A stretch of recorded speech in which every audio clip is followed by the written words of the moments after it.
priority for me was a man who loved God. But not just loved God, but like just had good morals, good values. There's this weight and expectation that's placed on pastors' children that is not achievable. But I definitely had a season where I really had to find God for myself.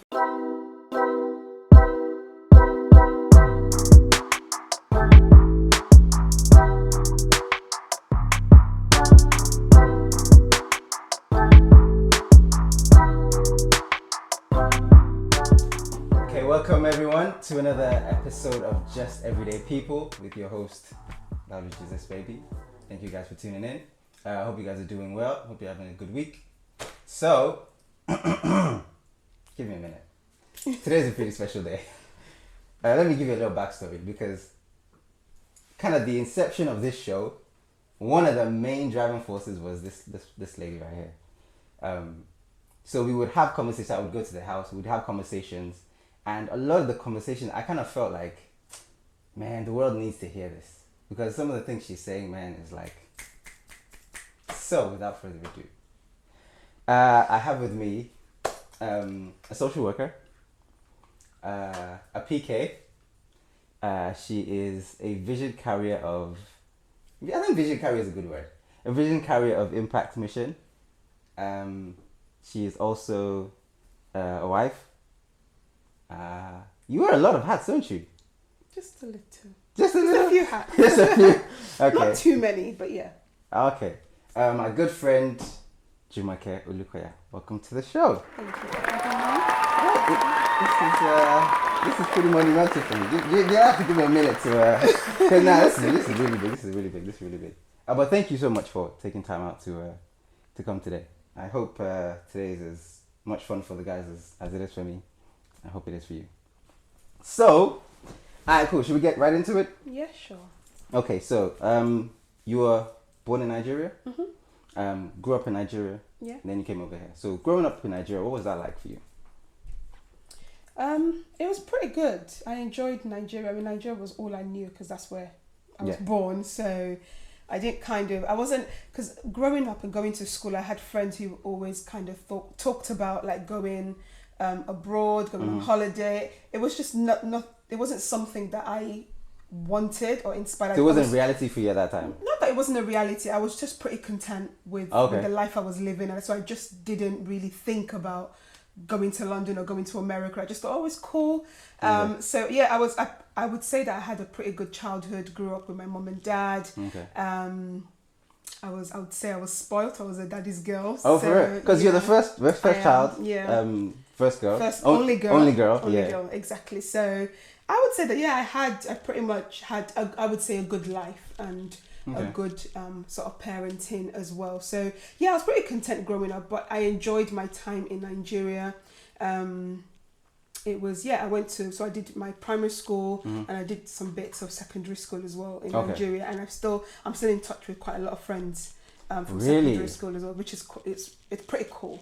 That's there. But yeah, I would say I was quite young when I started secondary school. So I started when I was 9, which is crazy when you think about it now. Yeah, it's all those double promotions. Yeah. How many did you have? School. I had like 3. I think I had 1. Yeah, I had loads. So by the time I started, but it had its like pros and cons. As well. Yeah. So I was like one of the youngest in secondary school and stuff, but I still enjoyed it. I made some really good friends, learned some really good things, and yeah, enjoyed my time. And then we moved over to the UK. To the UK. Okay. So you said you're the first child. That comes with responsibilities, of course. How do you think you handle that? Do you think you kind of gravitated to the role, or do you feel like you kind of just had to because of the responsibilities put on you? I'd say that I didn't really feel the weight of the responsibility until I got like much older, until I became like an adult. So growing up, I didn't feel that I was responsible for my siblings. So for context, like my sibling after me, there's 8 years between us. And then so I've got 2 younger brothers, and my second brother, there's 12 years between us. So there's quite a pretty big gap. But yeah, I never felt that that responsibility wasn't put on me in that sense. But as I got older and I became like an adult, I started doing different things. I felt the need to like try and help them and support them and make sure they were getting the right and be that kind of middle ground between Oh, sort okay. of parents Parents and and the like younger. their generation kind of thing. It's almost like, oh, mom and dad don't want me to have fun, or they're saying all these things because they're just parents. So I kind of took that second mom, auntie type role to kind of say, actually, I think they are making sense, and just present the information that maybe our parents were given in a way that my younger siblings could understand as well. So I started to feel that weight as I was getting you older. getting But like when I was much younger, I just enjoyed life, to be honest. Wow. Do you feel like, I mean, I don't want to jump too far forward, but do you feel like you do some of that right now? In terms of, So serving with impact, obviously we do with quite a lot of young people. So do you feel like maybe in some of the in stages of life of some of the people we come in contact with, you kind of have to like maybe speak to them on a certain level, and then I guess try and get them to understand maybe what their parents are saying, or maybe what some society is saying, maybe uni, just to try and make sure that, okay, listen, I understand what you want to do, but there's also a different reality to this. Do you find yourself doing that? Definitely. Wow. And I think that with having a social work background as well, that comes with with its advantages as well. So I'm able to not just give a Christian perspective, but also like what's going on in the world right now. So if, for example, let's say parents are trying to put a particular boundary in place, a young person's going to uni, and the usual advice that comes with it, and they're like, oh no, why do I need to listen to this? All my friends are doing it. So rather than don't do it because your parents have said that, it's actually just giving that perspective about there's exploitation out there, there's these things are happening. Actually, the area you've moved to is notorious for these things. So I'm able to kind of bring that perspective, which really does help. And like you said, I think just breaking it down in a way that people sort of understand, and that's kind of where my heart is as well, that I try and study people. I don't think I do it intentionally, it's just how I'm wired. So I kind of read someone quite quickly and be able to see, okay, this person needs like a softer approach, this person needs a bit of a firm approach, or this person this person needs a bit of perspective, and just be able to try and give that that advice based on what kind of I'm That's observing. It's very interesting, because I feel like I study people as well, but I don't think, I guess it's probably different to the way, obviously you've been doing it for a while. I did it really to try and fit in, because obviously when I was younger at uni I was quite shy, so I was trying to just study social circles, study different people, study personalities, to see if I could get along. Obviously as I got older, then I started saying, okay, maybe I could use some of that to help people out. But you've been doing it for a while, so it seems like you have your obviously social work, you're an impact, pastor, therapist. Not qualified. You can't. So fun fact: her and her husband, her and BK, actually, did our marriage counselling, which is another one of those hats that you wear that you. I mean, I honestly don't look at it as hats. I just think about what is it that I feel like God has, what's the journey that I've been through, and what is that I feel like God has placed in my hands or on my heart that can just help other people. And I try and think about like whatever it is that I have or that I know is not just for my benefit or for me to just enjoy, is how can I share that. So if someone has a need and they come up to me and I'll just share what it is that I know, that I think that God might be saying. So it kind of comes naturally. I don't feel like I'm doing anything most of the time. It's just something that just happens because that's just where my heart is, really. So amen. Yeah, that's good. Okay, so you moved to UK, you mentioned. How was the move for you? Because I know for a lot of people, for myself it was very jarring, because I was born here, born in the UK, went back to Nigeria, then had a few of those trips, then stayed in Nigeria for a significant amount of time, but then coming back to the UK, for me at that point was very, like, the transition took me a few years to get accustomed. So how did you find it? I would say, first of all, I didn't want to come to the UK. Oh, for real? I was just like, Mom and Dad, what are you doing? Like, I was looking forward to being in senior school, in secondary school. That's kind of like the height. Like at that age, you're like, oh my God, I'm going to be a senior. SS1, I'm going to be able to bust people around. Yes, I was kind of like looking forward to that. And then when they told me that I was coming to, I was like, why? I'm pretty okay, but obviously it makes sense now, like looking back. But when we came, it was... Did you all come together? Myself and my siblings. So my parents were here. Okay. My dad was here first, and then my mom joined him, and then me and my brother joined. My youngest brother was born here. Okay. Myself and my brother then came over, and it was pretty okay. I would say that we lived in London. So my first impression was is this London? Like, Yeah. I mean, I was expecting some really, really grand stuff. Okay. What part of London do you live? Hackney. So okay. So it had its really, really good bits, but I suppose for me, I just had, you know, when you think about like the UK or like the messages that's portrayed in the media or like around it, you just think it's going to be like gold, heaven on earth, gold doors and the floor. You know, it wasn't like that at all. And Hackney was interesting. Like, I didn't get into like any trouble, I wouldn't think, but like I think adjusting in school in London was quite difficult. So like obviously accent was different. People, you knew that you were different. Yeah. But luckily, like I think what's good is like it's quite multicultural in London. So like my parents in church already had friends whose children went to the same school that they were sending me to. Okay. So like they linked us up together. Okay. Which was helpful. But it wasn't like a smooth journey in just like making friends and fitting in. It took some kind of adjustment, but aside from that, it was pretty cool. I think generally I would say that I'm quite easygoing, so it's like you're quite adaptable. Yeah, like whatever the situation is, what is it that we need to do now? What is it that I need to do? What's the basically I would just adjust. So I think that's what I did. So that was pretty fun. Like I said, making friends maybe was a little bit not as straightforward as it's just how it is. But I guess over time you get to understand cultural references, personalities, interests. And they were like kind of sourcing me out as well. They were trying to understand what kind of person. Just because you're new, obviously like, we're all children at that age. You can't expect that they will think like an adult, like, oh, this is a new person, let me make them feel welcome. Children don't think like that. They're just like, oh, she's new, like, is she gonna fit in with me? How can I get my popularity points up? How can is she gonna be cool? Like, do I want her in my squad? Kind of thing. There was a lot of that going on. So but I think I would say that once I kind of like went through and jumped those hurdles, it was pretty straightforward from there. But very quickly, we then moved to Manchester. So that was another move quite quickly. After being in London. So our stay in London was like 18 months. It wasn't too long. And then when I got to Manchester, I'll tell you about that one. It was quite cool. I was very popular.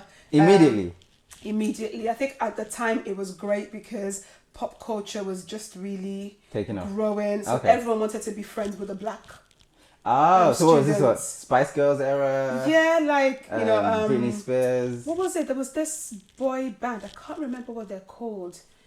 I want to feel like, I think not So Solid Crew. There was like a younger crew, but similar to So Solid Crew that were like coming up, and everyone wanted to associate with them. Like everybody in Manchester. So it was kind of cool being black by the time I got to Manchester. So people have told me, so my friends in London have told me that, they're probably racist in the north.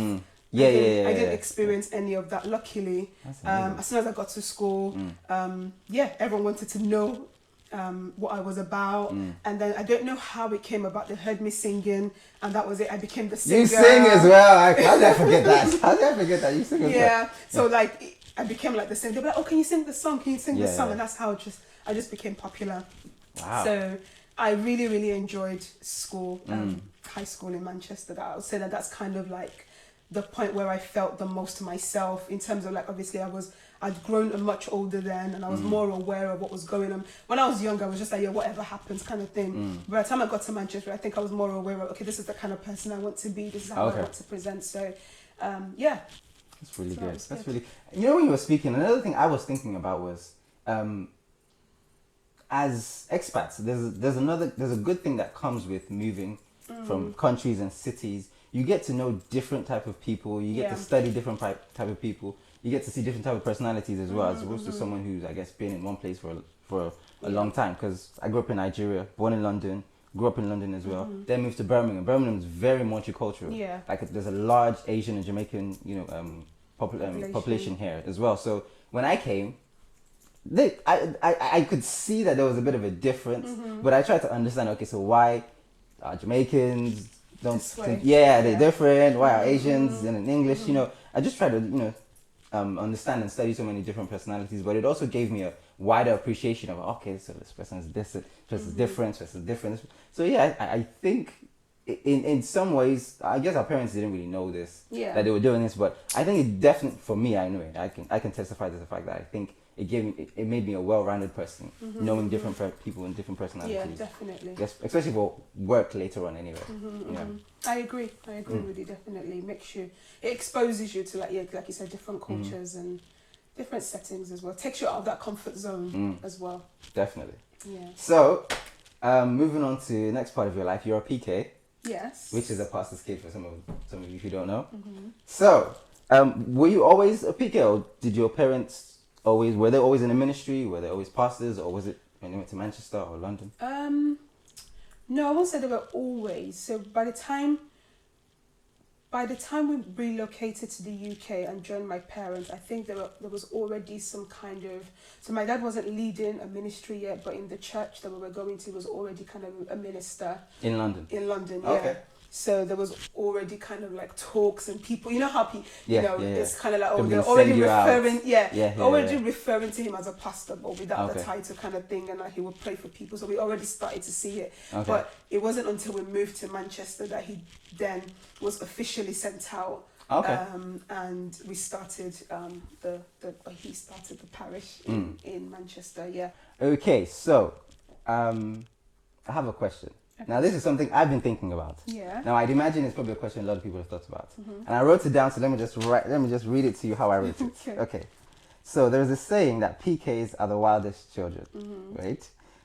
Do you think that the ultra-disciplined environment contributes to stifling the growth and development of the children, or do you think the children just rebel as teenagers, but because of the weight and expectations of being a PK, it's more recognized? Wow. So it's a bit of a... That's a juicy question. This is me thinking on my own, just that why is that stereotype there? What do you think? Interesting. I mean, you can kind of, I guess, relate it to yourself to feel like... I think it's a bit of both. Okay. I think there's an element of both. There's this weight and expectation that's placed on pastors' children that is not achievable.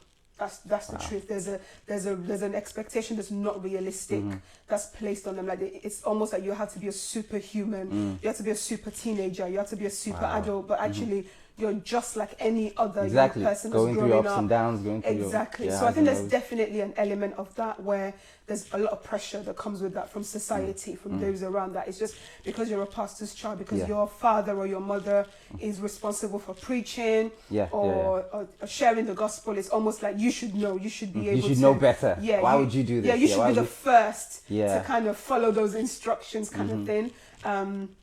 So I think there definitely is that pressure, which I think does put a lot of, or drives a lot of pastors' children kind of rebel. Just to rebel or to just not desire to want to follow God, because it's just too much pressure, and they start to do things not because they've accepted Christ themselves, but because people have just placed that expectations on them. So I think there's definitely an aspect of that, but there's also the bit of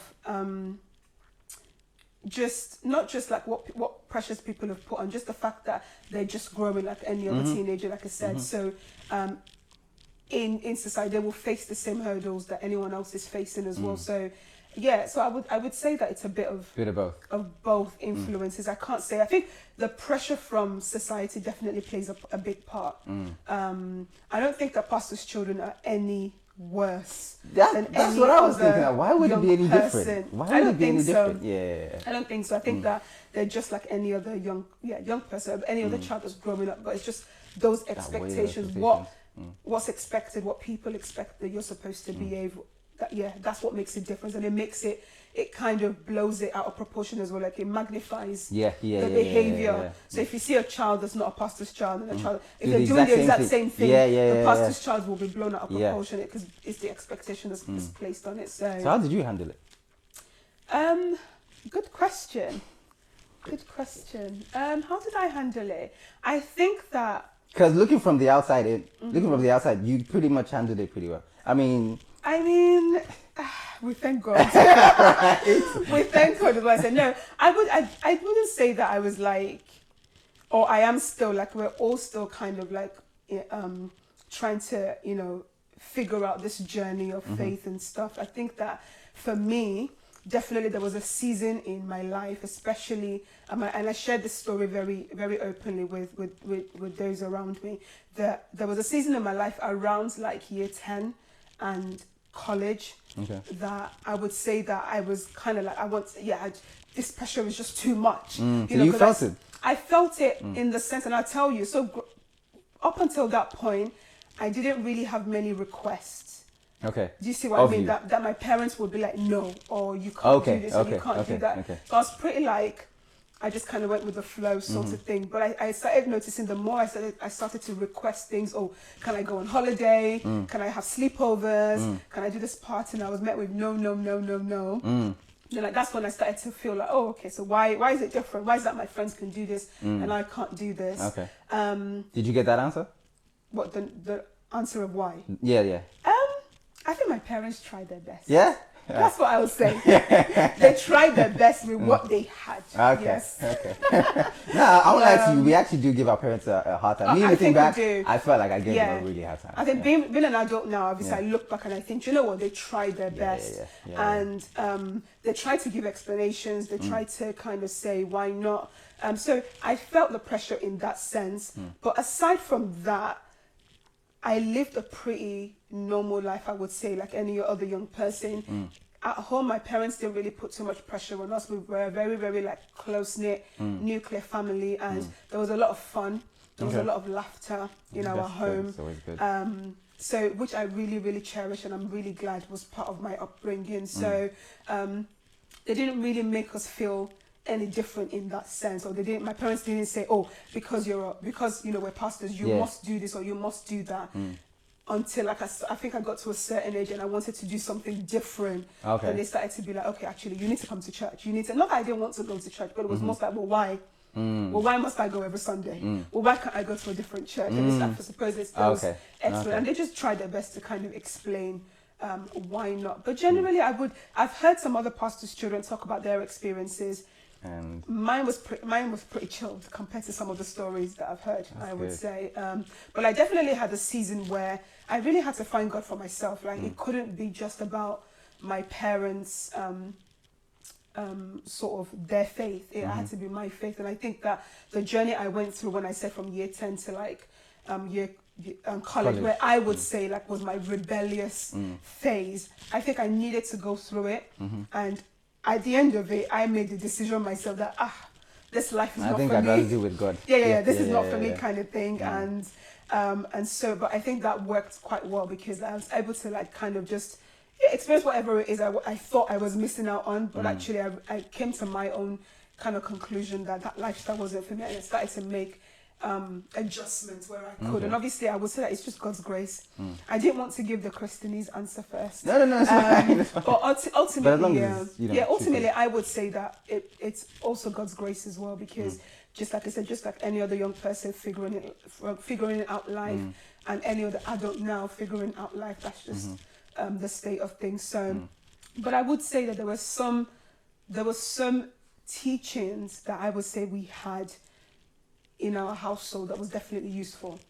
So, but my parents didn't do it in a sense of, because you're a pastor's child. It was just more a generic, we'll do Bible study, we'll do prayers. The usual stuff that you'd be like, why are you waking up at 5 o'clock in the morning?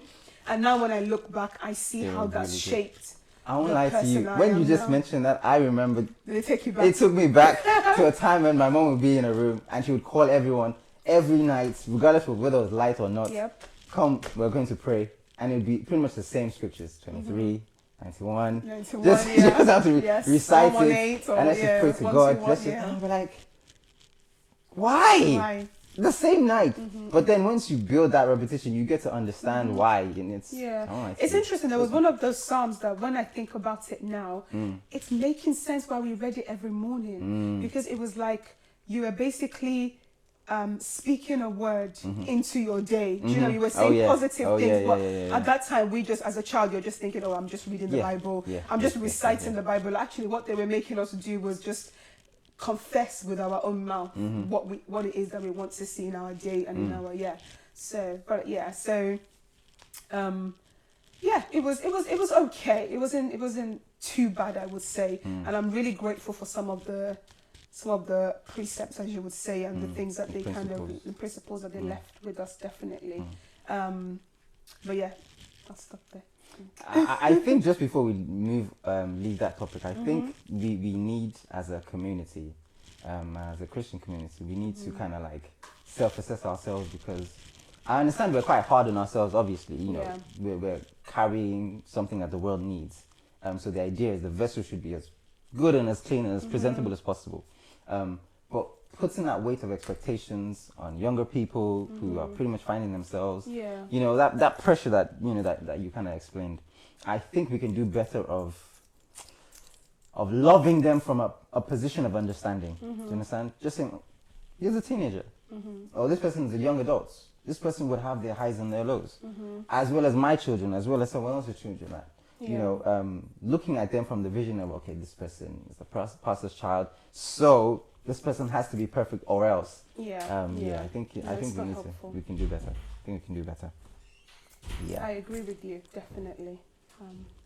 Did you want to add something, or? Yeah, I was thinking of something, but I feel like I've lost my train of thought now. But I think I'm trying to think.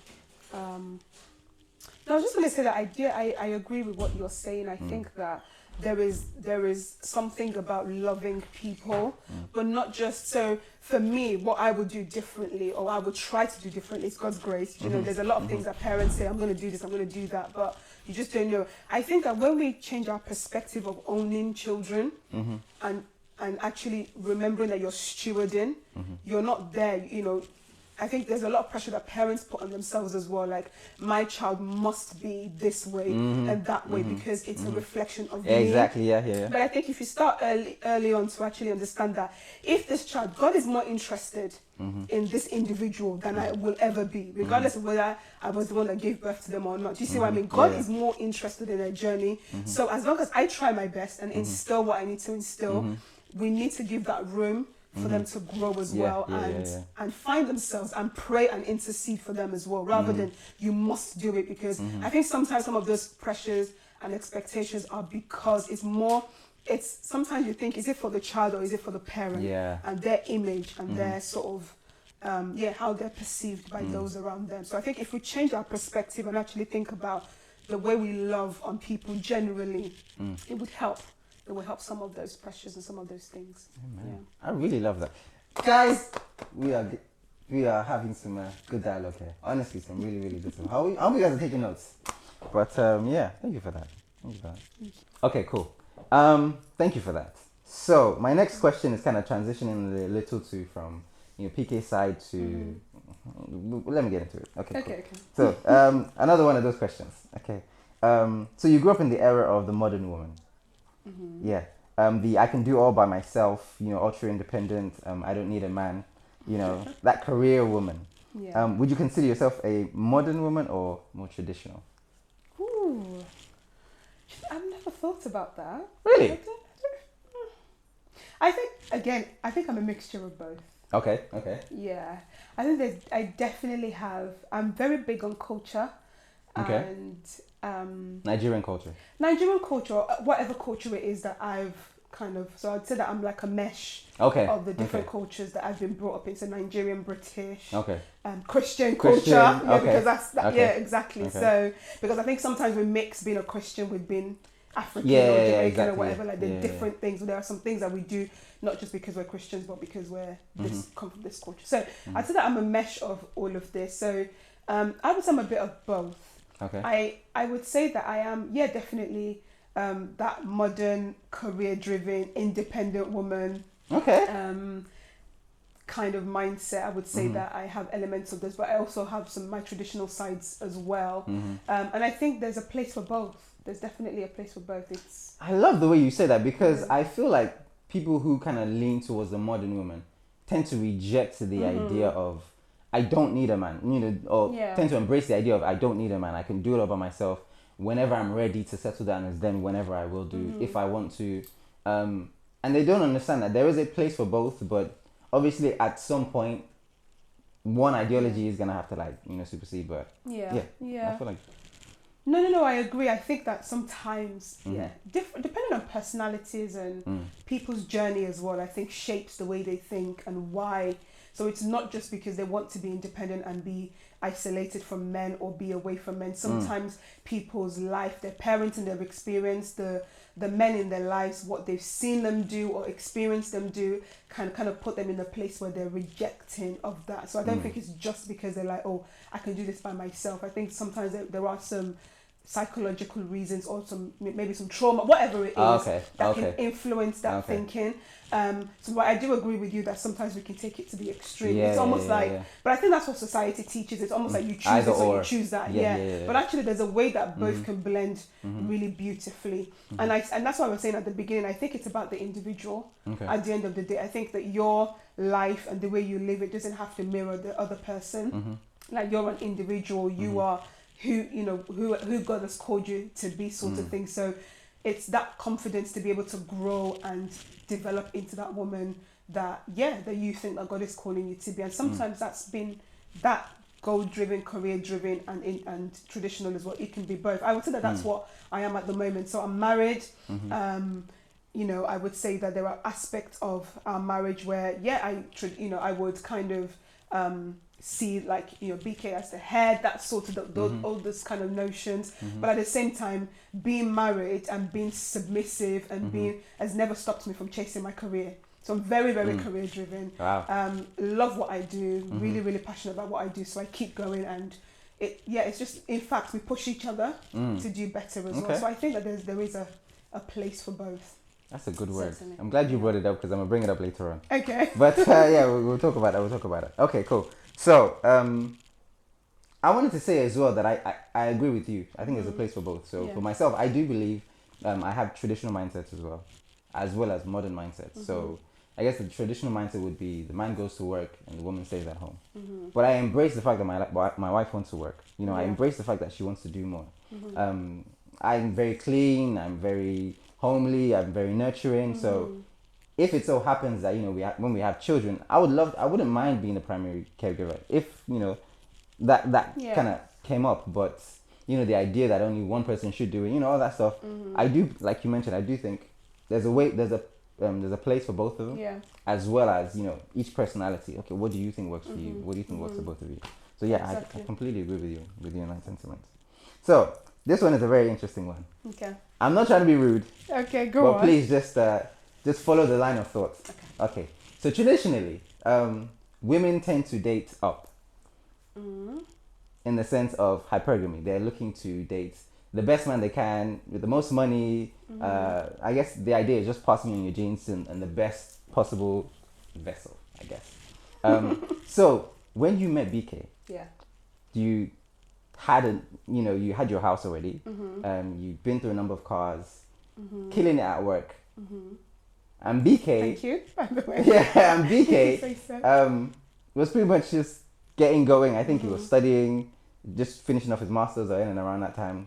So working and studying. Yeah. So if from the outside looking in, he wasn't really on your level at that point. But for some reason, you were like, okay, let me consider this. What made you consider it? Because the ideology would be that he's not ready, or I need someone who's got at least 2 houses. If I've got one, he needs to have at least 2 houses. Or if I'm making 10 grand, he needs to make at least 20 grand. Do you know that thing, that line of thing? So I'm thinking, why was it different for you?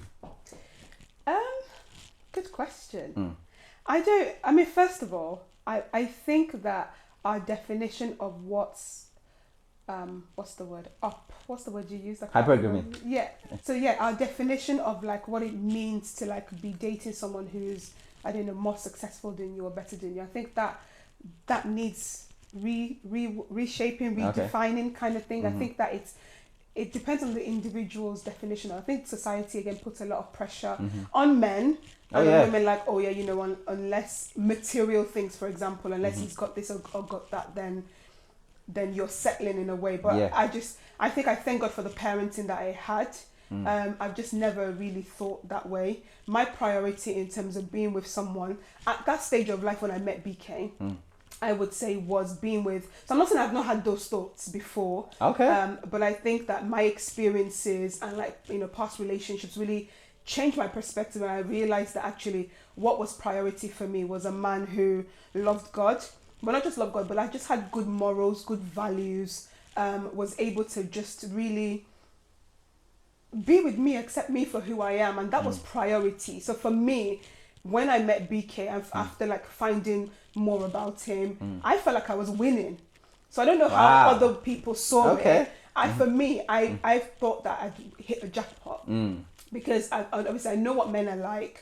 I've seen, I've had previous relationships, and I'd seen like just people around me growing up. I'd seen the kind of mindset, and so meeting someone like him was a breath of fresh air for me. And for me it was a win. I mean, I don't lie to you. Right now, it definitely seemed like it was you a definitely win. killed it. You definitely killed it. Yeah, no. It was a win, and I think definitely God and the upbringing that I had, and just my mindset as well, thankfully did not make me kind of look at just the material things that I've always thought to be honest, that material things come and go. So although I'm very like, I am like career driven, I do like the finest things. Get a nice car. I do. Get a nice house. But I think that those influences come from my but those influences come from my parents. Like that's just the way they've brought us up. Like they always, like, I don't think they ever said it, but the way they've trained me is that I can achieve whatever I want to be. I can do whatever I want to be. So my dad really likes investing in properties. So of course it was a no-brainer that I bought my first house very early, because I had someone right there who was able to advise me. So I didn't buy a house or buy a car from a perspective of I wanted to be better than anybody or show that I was. It was just right. I just felt like it was the right time, and I had influences that my parents were able to be like, yeah, actually that makes sense for you to do that, to start investing now. So I'd never seen those things as something that makes me better than anyone. But obviously the way society sees those things is different. But for me personally, I'd never seen that. And I think that very quickly meeting BK, I realized that there's so much there for me, aside from material things you can achieve. As long as you're both working together and you have a plan, you can achieve those things, but those things come and go. What's important is the values. What's your home going to be like? What kind of life are you? I told you that growing up there was a lot of laughter in my home. That was important to me. So if I found a man who was going to bring that, that's winning for me. Do you see what I mean? So my perspective was very, very different to maybe other people out there in terms of the definition of what it means to win. For me, I was like, this is, especially it was, I'm sure you might come to that question later. It was kind of a gradual thing. The more I got to know him, the more I met his family, I was like, this is amazing. This is where community as well. Exactly. This is exactly what I think God is asking me to be, sort of thing. So yeah, I've said a lot of things. I hope I've answered. No, definitely. You definitely answered. So I think it goes to that point of, when you look at someone, do you really are you ticking a box? Are you truly looking for these intangibles, these things that will stand the test of time? Exactly. Do you understand? When you don't have anything, how does he react to it? When there's a million other women who look exactly like you, why is he looking at you? What is keeping him? Things like that I think people should place more emphasis on. But then it seems like, this world just seems to point people to material. Is he doing well? Is he famous? Is he rich? Is he this? And these things, like you mentioned, come and go. Like the people who we thought were big 2-3 years ago, no one's talking about them, or no one really cares. Exactly. That's the thing. Yeah, definitely. I think that those things are definitely fleeting, and I think that there's a way that the world kind of sells things to us that we have to do better at just rejecting some of those things. Like, this is what you say, but that doesn't mean that's how it goes, kind of thing. Do you see what I mean? So, because otherwise you will keep being swept by the different trends, the new thing. Exactly. There was a time that it wasn't cool for a man to be a stay-at-home dad, but now people are reaping the benefits. Oh yeah. Now you're seeing that you can have paternity leave and maternity leave at the same time. You can go halves, and it makes sense for nursery fees. Yeah. Like back when we were like very, very young, like you would look at that and you'd be like, oh my gosh, why is he not working? Is he considered a real and that's man? the thing. So if you live your life based on what the world is defining it to be, then you're going to be swayed back and forth constantly. That's good. Thank you for sharing. Okay, so this question kind of it's pretty much falling in line with what we've been talking about. Looking back, do you think you were prepared to be a wife, or do you think you prepared to be a wife? Ooh. Because it's something I've You're thought about. coming with this question. Because it's something I've thought Wow. about. Because I felt like I wasn't prepared to be a husband, but I prepared myself to be a husband because I wanted to be a good husband. So I started learning what does it take to be, as opposed to, because I think for women, they're prepared to be at home. Well, I guess in some traditional homes. So the woman has to do this. Why? Because your husband is. The woman has to learn how to. Why? Because your kids will. Do you understand?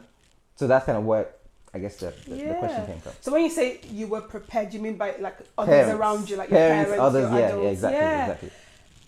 Good. This is a really good question. I don't think that my parents had never kind of said, "Oh, you need to know how to do this," to be a wife. It's never been like that. I think they just instilled things in me in preparation for adulthood.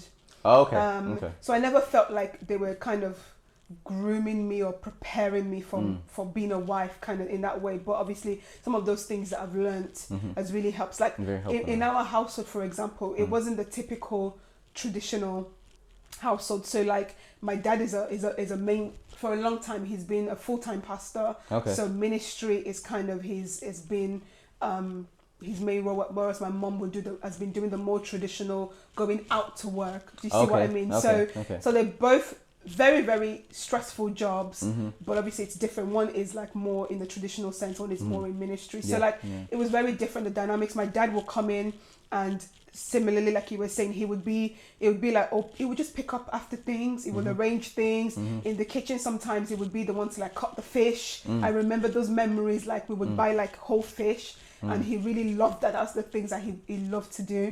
And he would descale it and cut it, and we'll sit there, we'll all joke together. Like it was just, there was never any like, oh, you have to do this because you're the woman and you have to do it. Or maybe that's what they did, but they never really spelt it out in that sense. Like, oh, this is what men do and this is what women do, sort of thing. So I didn't feel like that in that sense. So I think they did prepare me in the generic sense. My mom did make some comments, like I think any other mother will do, like, is this how you're going to be doing in your husband's house? You know that, you're having a lie-in till 11 o'clock, and she's like, you're still sleeping. What do you mean in your husband's house? Are you going to be? But that didn't come until like maybe after I don't know, when I was in uni, for example, it was becoming like, okay, you're going to be moving after this season, marriage is going to be, could be a next season sort of thing. But yeah, it wasn't kind of like an intention, let me sit you down. So when you do this, when you do that, I think some of those teachings came along the way. So when I got into relationships, my mom would sit me down and say, when you meet the parents, for example, this is how you should behave,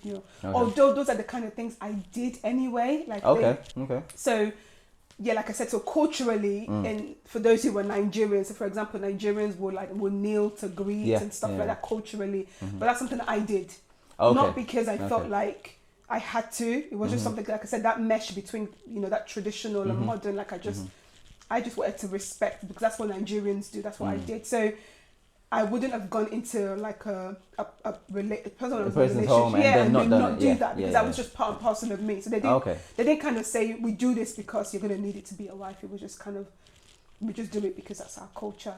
And that's how we show respect to other people in our culture, sort of thing. So I think in the way I was prepared, but I also prepared myself, but it wasn't, I wouldn't say intentional. I think life prepared me. Life prepared me in the sense of like, I quite quickly I realized that there was more that God was calling me to, but than a life of just myself. I knew that I was likely going to end up in a marriage. I knew that I was. Was that something you wanted? Yeah, I've always. And you saw that. Okay. Yeah. So even though you knew you were going to be a career, you wanted to be about your career. You always knew that. I always knew that. Definitely. And in fact, my dream was like I would meet someone, we'll smash it together and just conquer the world. Do you know what I mean? I got you. You see what I mean? Like it's never been like, oh, because I want to get married and one has to. It's kind of like, we'll get married and I will have my career. He will have his career and we'll smash. Would that have been a stumbling block for you? If you met someone and he was like, alright, cool, I get married to you, but you have to be like a stay-at-home. That would have been something block. Okay. Yeah, let's be honest. It would have been. No. I appreciate the honesty. Yeah, it would have been, I think. Yeah. Okay. Because clearly our values don't align. Then do you see what I mean? So not that because if someone was like that they're a bad person, or someone thinks like that, not at all, or just because that's not my mindset, and that's not my value set. Okay. So of course straight away we would have not been aligned anyway, so it wouldn't have worked. Okay. If someone so that would have been perfect for someone else, but not for you. Exactly. So it's not necessarily a bad thing. It's just wouldn't have been for me. Okay. But yeah, so I think a mixture of both, definitely. There were some things that I needed to learn that didn't necessarily come from my parents, but then came from mentors and those around. So like when I knew that, okay, I was getting into a relationship that was serious, I don't know where it came from, but I knew that there were things I didn't know and I needed to seek out. So I would then seek out that information. I would ask questions. I would look at people around me as well. That's good. That's really good. Okay, so from the outside looking in, when did we even meet? I think we met 2009. 9. Was it 8? I think it was around that time. Was it 8 or 9? Yeah. Yeah, around that time. So obviously by then you hadn't been married. I kind of in and out of your life, got to know you. Obviously I was there when you met BK. Through the marriage. You were one of the people he consulted. Yeah, actually. Which is interesting. So he was one of the people that spoke to me about you. You spoke to me about him. Funny enough, when I got married, I spoke to you about my wife as well. Yeah. So for me, looking from the outside in, it seems like the transition from dating, fiancé to wife was quite seamless. But can you speak to how much effort, how much encouragement, how much conversations, how much intentionality kind of went into, I guess, making it seem like that? Because aside from just making a marriage work, you guys also have a mission you guys are doing. You both have your careers. You guys both have so many things you're doing as well. So I'm just like, how did you guys do it to a point where, you guys, from the outside looking in, you guys look like you're killing it? I mean, thank you. No, it's true. I think we're on a journey, and I would never want to portray a life that we're perfect or in any sense of that way, because no one is, no marriage is, and that's the truth. I think that's the baseline, that no matter how people look put together or they present, it's never perfect. It's never, everyone is trying, everyone's growing, everyone's adjusting. So I will say the transition was seamless. I think that there was definitely a lot of learning that I needed to do. I think meeting someone like BK definitely opened my eyes to aspects of my life that I didn't realize, that I just thought were just me. It got me asking more questions around the why. Like, okay, so why are you like this? So why do you do things in this way, sort of thing. So and that obviously comes with, it's not easy to be faced with your own mirror. Yeah. Do you know what I mean? Like when you're seeing yourself, like, oh, this is. We always think we're good. We always think we're great. But when you got that mirror, exactly. And someone that you really care about and you love is then showing you that it can be sometimes hard to deal with. But I always knew that sort of to grow really, there will be those aspects of stretching, those aspects of readjusting, those aspects of changing, if that's what's required. Because I've always wanted to be a better person. I've never been in a place where I'm like, okay, I am now the perfect self, so I don't need to change anymore. Kind of thing. I'm always growing, always. So I've always welcomed that sort of thing. So it wasn't, I won't say seamless. There was definitely parts of growth that needed to come, and again, like just to change from thinking about yourself to then thinking about someone else takes a lot of work and a lot of effort and commitment.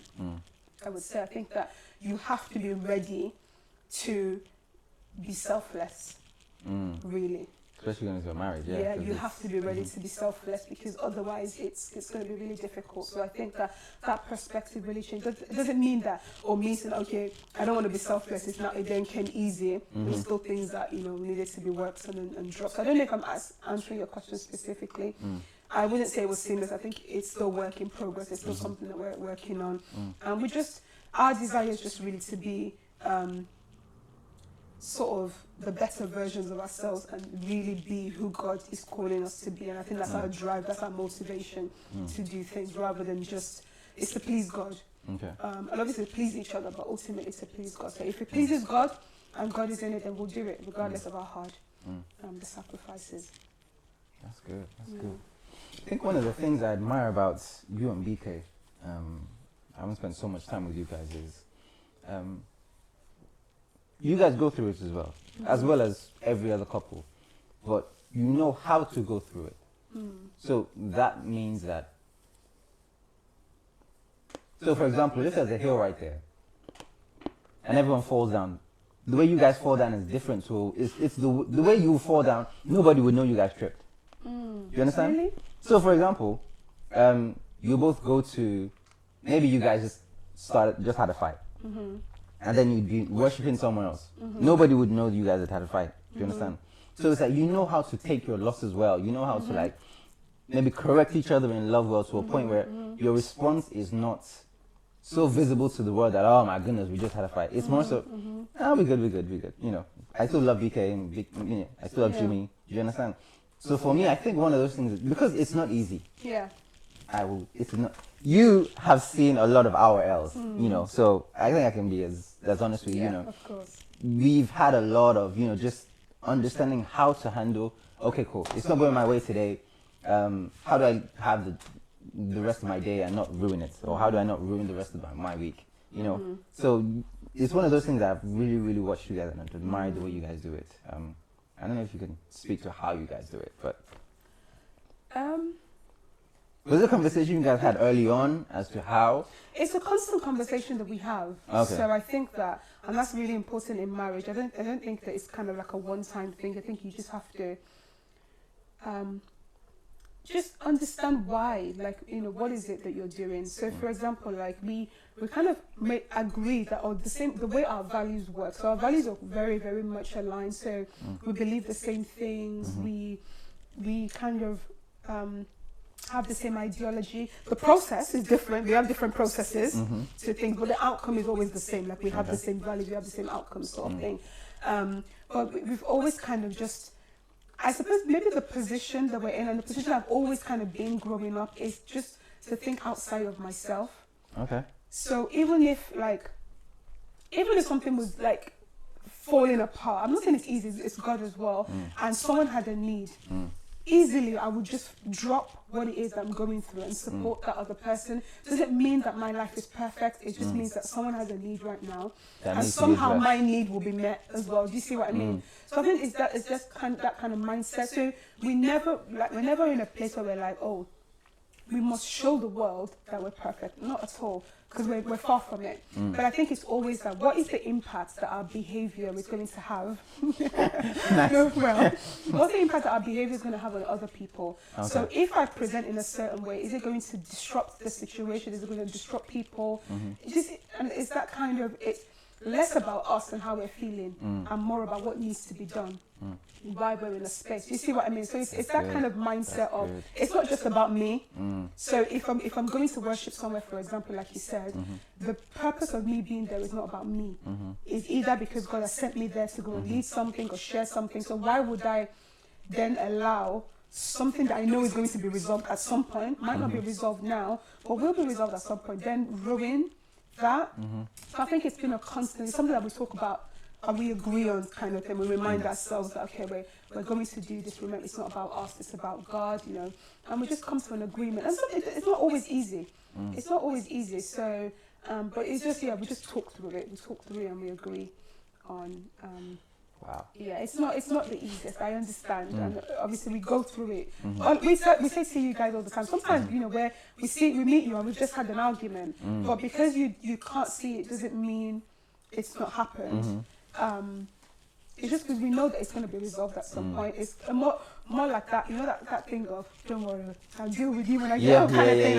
We'll sort this out when we get home, and and whatever it takes, we'll try and resolve it, but we know we'll resolve it. It shouldn't stop us from moving forward and doing other things that Because life gets sorted, things change, they do get sorted, that's the truth.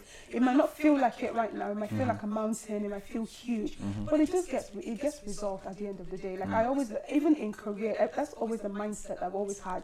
No matter how huge, no matter how hard, no matter how painful, that season will change, it will come to an end. So I think that just helps in shaping the way we then carry ourselves. That's a very, very good outlook. No matter what it is, good or bad, high or low, don't worry. I understand that. Though it's bad right now, it will get better. It will get better, yeah. It will get better. That's really good. And I really don't I don't want this to end. I don't like to ask you, but I know you have to leave. I'll just ask you a few more questions and then we can wrap up. So, do you feel like you know your purpose? The big question. The big question, yeah. I'd say yes. Do you feel like you've always known? Mostly. Yeah. Mostly. Not always, like throughout my life. No. I think I got to a certain stage of life. What stage? Was this around the college? Yeah. Okay. Yeah. As I moved from uni into like the work life and stuff, like that sort of 21. You know what I mean? That stage, I think I started to realize that actually there are things that God has instilled in me, definitely. So I started. So I think that definitely the overall purpose. Now, what that looks like on a day-to-day basis can change. It can change how it manifests itself or how it looks to the world might change, but the core purpose has always been the same from when I kind of. Who do you think it is? Good question. Because I feel like, just from our conversation, it's quite easy to tell. Yeah. But I would like you to. No, I want you to tell me. No, I want you to go. Wow. I don't think there's like a word for it or like a category. I think it's just cold to people, cold to others. I was gonna say that, but I wanted you to say. Yeah, I think from kind of around the 20s, 20-something, I realized that I was called to encourage people, to support people, to help them on their journey. And that's always kind of been the case. And I think more so as I went into my career. Because you do that as a career, right? Yeah. Yeah, I started to see the need around me. So obviously, you're growing up in church, being a pastor's child, and then obviously people have families, people will come for advice, growing up in the youth, for example. So I've kind of always played that role, I think anyway, people's lives. Not because I'm like, oh yeah, I need to kind of give you advice. I mean, it just kind of happened. And because I've just not... Yeah, so gradually I've always known that I was called to serve others, and what the capacity and the way it looks can change depending on the person, can change for different seasons, can change depending on what God wants to do, specifically in people, and but at the core of it is definitely to serve others and to support people. That's beautiful. I don't mean to be deep, but just based on what you said, and me studying people, do you feel like that call has kind of left you at times feeling lonely, like without someone to share your burdens and your heart with, because you're always giving so much, you're always encouraging so many people? Do you ever feel like you have people like to speak to? I guess from college, uni, when you started finding out that you were called to people. Do you feel like you had that? I think definitely there was a season like that where I felt like I was pouring out more than I was being poured into. And I think those seasons will come in life where I don't think you'll ever get to a point where all the time you have equal balance. Or, do you see what I mean? Sometimes we're called to give more than we receive. It's scriptural. We know that. But I think at the moment it's something that I think that I seek out more now. So knowing like that imbalance can happen, being aware of it makes me then more intentional about making sure that I'm seeking out others as well that can support me and pour into me as well. But like I see what you mean. Like there definitely was, and it can happen. There was lots of times that I feel like there was a lot that I'm giving out, sorts of things, and as someone called to even check how I'm doing. Exactly. I think it's human to think like that. I won't be honest if I say, oh, that never happens kind of thing. Of course, it does happen, but I think that the purpose just changes. It shifts. It kind of pushes me from, I don't think I think about myself that much in that sense. I don't think that there's much room to really just think about me. Like it's about I need to be poured into now, so I'm not doing anything else until my need is met. Do you see what I mean? It's almost like I'll continue to do what I need to do, but I know that someone will come around, or there will be something that will happen, and that reassurance. But I understand what you mean. That imbalance can be there, but I intentionally seek it out. I intentionally try to share parts of my life with my friends, for example, with those around me, or those that are like I'm in accountability with. I will specifically share the parts I'm happy, I'm sad, angry with them, so they can remind me of some of the things that I already know as well. Because I think some of the misconception is that for someone who kind of encourages others or mentors other people, is that you've got it all figured out. Because you tell other people so how it is. No, but you must have seen it, how hard it is for you to follow your own advice. Oh, yeah. Exactly. They're telling you advice to somebody like, I don't take this advice as well. I'm like, this is good. Why have I not done this sort of thing? Exactly. So it's always important to have that cycle where you have other people that are reminding you, not because you don't know, but they just remind you. Especially like I think when emotions get involved, emotions can skew the way we see things so much that even the smartest person, the most intelligent person forgets their manners, forgets what they need to do because their emotions are taking over. So it's always good to have the right people around that can actually call you and be like, I think you're getting a bit emotional now, or I think you're missing another perspective, sort of thing. Yeah. That's good. I asked that question because I guess I got to a point in my journey as well where I kind of felt like I was giving too much. I was serving so much. Nobody knew, nobody cared, nobody acknowledged.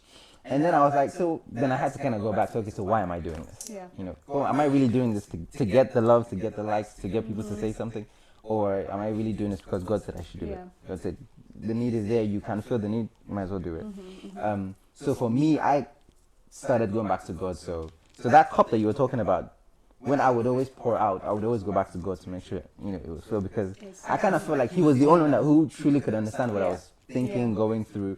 So I'd be like, because if I was trying to speak to some friends or some people, they may or may not understand it the way maybe I'm communicating, but I always know that since God has always been there with me and He sent me on the journey, He wouldn't understand me. So of course, I've always had that. And He always supplies our needs. That's the truth. Like always in ways that we might not even think about. He does, and it brings. I think as long as our heart is open, because sometimes I think God is supplying and we're closed off. I've got this, I've got it covered, kind of thing. I think as long as we are open to that, God will always bring in different forms, shapes, and sizes, like the help and the support that we need as well in our journey. That's good. So for those of you with a purpose to serve and to love, don't feel like you're alone. Don't feel like there isn't someone to help you through your journey. There is always someone. You just have to just open your eyes and make sure you're intentional about seeking it out as well. But Jumi, thank you so much, man. Thank you so much for coming. This has been amazing. I've really enjoyed this. This has been really good. I really appreciate you. Thank you so much for coming. So yes, anywhere we can find you, we can see you on social media. Find me? Yeah. No. Well, just come to Impact on the Sunday. Come to Impact. Ask a friend of a friend for my details. Yeah, I'm not. You're not on social media? I'm on Instagram. You want to tell the people about your Instagram? I have no clue what my Instagram is. I think it's Mrs._Oluke. Mrs._Oluke? Yes. On Instagram? On Instagram. Okay, guys, please. I better go follow her. I just want to follow her. Follow. And honestly, if anyone needs any more, or you from what you've heard today, because obviously this is a snippet of conversation, so you feel that there's more questions or more, I'm always willing to share what I can share. That's amazing. And thank you so much. Thank you so much, guys. I hope you enjoyed that. Guys, please like, follow. If you have any comments, leave them at the bottom. And if you have anything for Jumi as well, I mean, apart from obviously the conversation, and apart from the comments, you can also reach out to her as well. But yeah, please keep the conversations going. Get to know your people around you. They have so much more wisdom than they may be leading on. Just open up the dialogue and love on someone. So thank you again.